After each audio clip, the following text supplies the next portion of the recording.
n'okutuusa kati emigga Nyamwamba n'emirala gikyabooza ekyaviiriddeko amataba okutaataaganya bimu ku bitundu mu disitulikiti y'e Kasese. Kino kiwaliriza minisite omubeezi w'ebigwa tebiraze Musa Ecweru wamu n'abamu ku bakulembeze mu kitundu kino okugenda ekippayoppayo okulaba ebimu ku bifo ebisinze okukosebwa. Abamu ku bakulembeze kubaddeko omubaka w'e Kasese Robert Centenary. Bano batuukidde ku ddwaliro ly'e Kirembe gye basanze nga amataba gaayonoonye ebiwerako.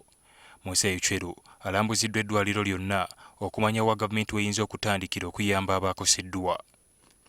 Ono ategeezezza nga amazzi okuwaguza bwe butali bulagajjavu bwa gavumenti kubanga yateekawo emisanvu egikugira amazzi gano wabula gaagisinzizza amaanyi. Unfortunately, nature has come this time even more aggressive than before, and anybody can witness that the gabions have just been overpowered.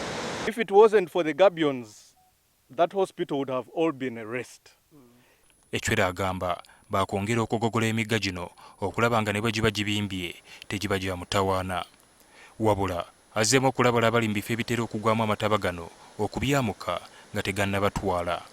Those who are in planes will be asked to relocate also because they are going to suffer flooding. Those who are in islands, the islands of Lake Victoria, are sinking. Omubaka Robert Centenary asabye gavumenti okulowooza ku ky'okusengula eddwaliro ly'e Kirembe lizibwe mu kifo ekitagwamu mataba. There is land where that hospital can be relocated, except that government needs to avail resources because it is an infrastructure project. You can't just relocate a hospital without putting in place buildings. So we need to plan now. Okubimba kw'omugga Nyamwamba era kukosezza n'ebimu ku bitundu ebiriraanyeewo nga waliwo amayumba agaayonooneddwa. Ennyumba baatutene ya neiba wange eno gy'olaba wano eno n'endala wali eri n'eddako wali wabadde waliwo ebisaakaati.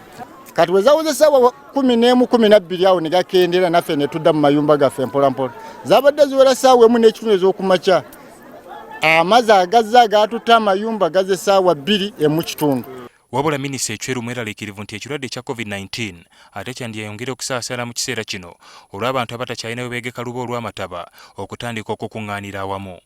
Ecweru ategeezezza nga gavumenti bw'egenda okutwalira abakoseddwa amataba gano emmere okutandika n'olunaku lw'enkya. Ali Mivule, NTV, Akawungeezi. Government will not allow you to die of hunger. The food will come and some basic things to keep